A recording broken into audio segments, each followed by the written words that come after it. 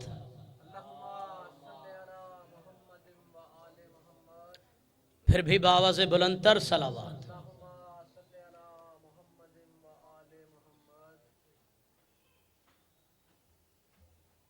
پھر بھی باواز بلند تر صلوات۔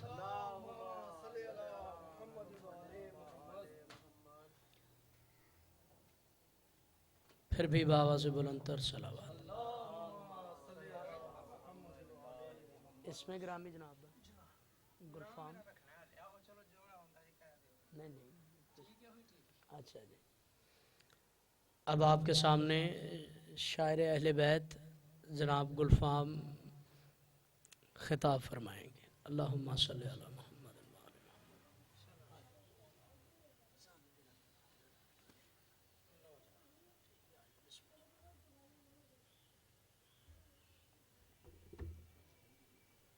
تھوڑی ٹوپی شوپی بعد چ کام لینا چاہتے کو پھر وچ رکھ دیں لو اینڈ دی برام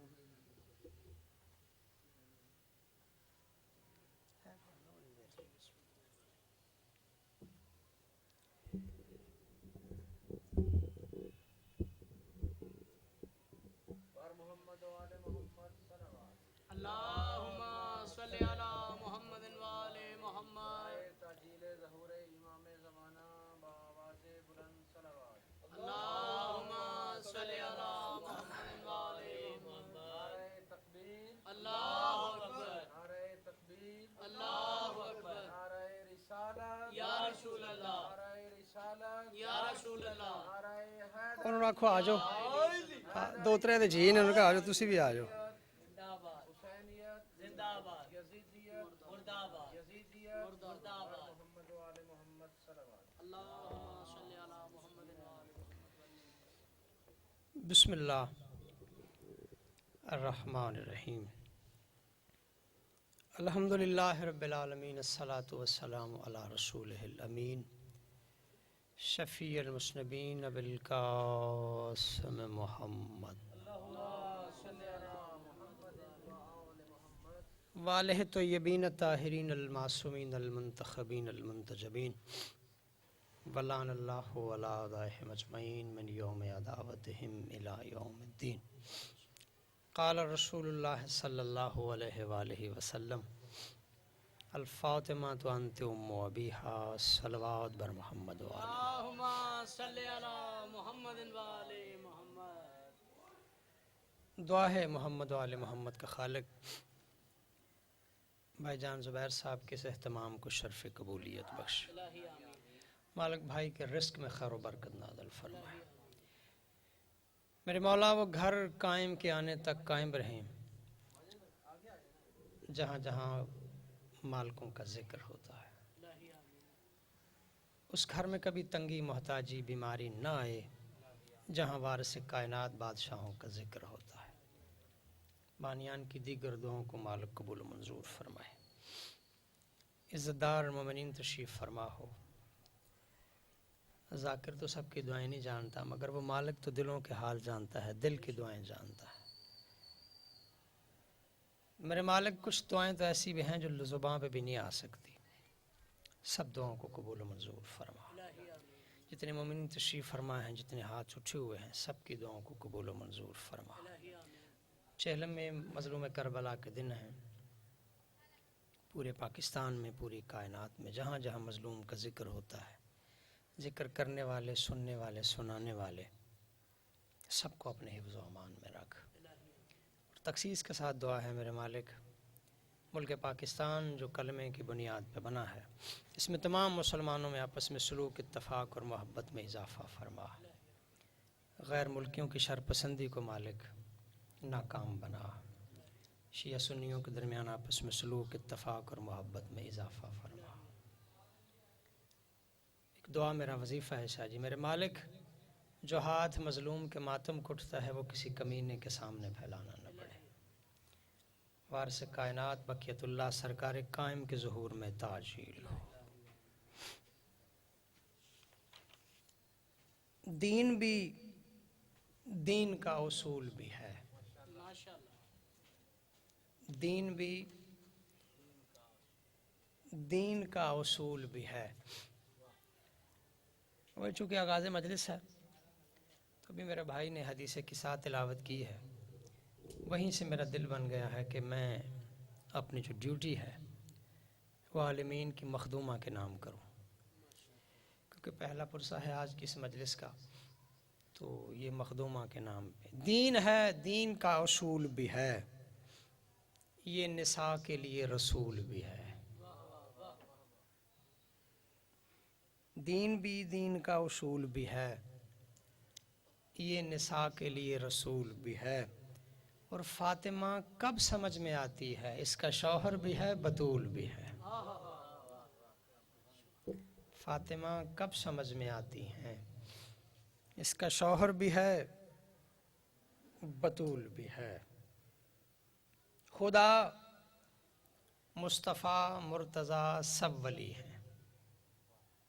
تین اطاعتیں ہیں، آتی اللہ واتی الرسول وأولی الامر منکم۔ اللہ کہتا ہے میری اطاعت کرو، میرے رسول کی اطاعت کرو، اور تم میں جو صاحبان امر ہیں ان کی اطاعت کرو۔ تین اطاعتیں، خدا، مصطفیٰ، مرتضیٰ سب ولی ہیں۔ ولایت کی عزت فقط فاطمہ ہے۔ آجو جی آجو، بسم اللہ الرحمن الرحیم۔ میں آ کے ایسے تھلے میں ہیں جڑے جی بیٹھے ہو، آجو آپ ہی پڑھنا ہے تو آپ ہی سننا ہے۔ خدا، مصطفیٰ، مرتضیٰ سب ولی ہیں، ولایت کی عزت فقط فاطمہ ہے۔ ولایت کی عزت فقط فاطمہ ہے، اور زمانے کی جنت نہ جانے کہاں ہے، محمد کی جنت یہی فاطمہ ہے۔ محمد کی جنت یہی فاطمہ ہے۔ بھائی جان آپ کے ذمہ جو ڈیوٹی تھی نا وہ آپ نے بڑی خوبصورت لگائی، ماشاءاللہ اتنے خوبصورت قطعات لگے ہوئے ہیں، صف خاتم بچھا دی، ساؤنڈ سپیکر سب کچھ، ہر چیز آپ نے ریڈی کر دی۔ اس کے بعد آپ کی ڈیوٹی ختم. اس کے بعد یہاں فرش عذاب پہ چل کے اس نے آنا ہے جسے امام حسین علیہ السلام کی طرف سے اجازت ہوگی. ابھی عزیز میرے بھائی نے مجھے کتاب دکھا رہا تھا, یہ میں نے خود پڑھا بھی ہے. کتاب کا نام ہے القطرہ, لکھنے والے ہیں سید آیت اللہ احمد مستنبط. آجو بھائی جان, بسم اللہ. بہت اچھا, بہت خوبصورت پڑھنے والے میرے بھائی زیگم عباس قصیدہ سنائیں گے آپ کو. جی میں ترلا تو کیتا سی, میں کہا مہربانی, خیر. آیت اللہ احمد مستنبط, ان کی کتاب ہے القطرہ عربی میں, اس کا اردو ترجمہ بھی آ چکا ہے, اس کی پہلی جلد سے پڑھ رہا ہوں. بابا جی یہ وہ عالم ربانی ہیں جنہوں نے 40 سال تک نجف اشرف میں امیر المومنین کے حرم پہ نماز پڑھائی ہے. جی اچھا, 40 سال تک آیت اللہ احمد مستنبط کا عمل یہ تھا کہ فجر کی نماز پڑھاتے اندر چلے جاتے, حرم کے اندر سے دروازہ بند کر لیتے, طلوع آفتاب کے وقت اندر سے باہر آتے. 40 سال تک یہ عمل ہوتا رہا. لوگ پوچھتے رہے, کوئی وظیفہ, کوئی دعا, کوئی عمل, کوئی نماز, آپ اندر کیا کرتے ہیں؟ ساری زندگی نہیں بتایا. یہ صاحب کتاب کے بارے میں تعارف کراؤں, یہ کس علمی اور ادبی اور اعلیٰ پائے کی شخصیت ہے آیت اللہ احمد مستنبط. ساری زندگی نہیں بتایا, ٹال دیا. آخری وقت تھا, بستر مرگ پہ تھے آیت اللہ احمد مستنبط. کچھ لاڈلے مریدوں نے, پیچھے نماز پڑھنے والوں نے, معتقدین نے پوچھ لیا, اب تو آپ کا آخری وقت ہے, ابھی وہ راز بتا دیں. میں 40 سال تک بادشاہ کے اندر نور محل میں آپ عمل کیا کرتے رہے تھے؟ جی آیت اللہ فرماتے ہیں یاد رکھنا, فجر کی نماز پڑھ کے, تمہیں پڑھا کے, تاکہ بعد سے فارغ ہو کے اندر جا کے اپنی داڑھی کے ساتھ امیر المومنین کے اوپر پہ صفائی کرتا تھا. ان کی کتاب ہے القطرہ, اس کی پہلی جلد کا جو اردو ترجمہ ہوا ہے نا, وہاں سے لے کے بڑھ رہا ہوں.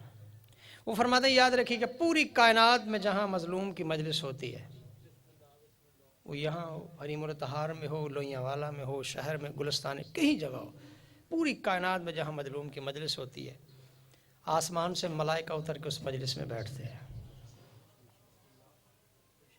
اب شیعہ مذہب ہے نسبت کا, ایمان بالغیب پہ یقین رکھنے کا نام ہے. نسبت سے محمد, آل محمد کی مجلس نسبت ہے. ہر چیز تو بندہ دکھا نہیں سکتا. آسمان سے ملائکہ اتر کے وہاں بیٹھتے ہیں.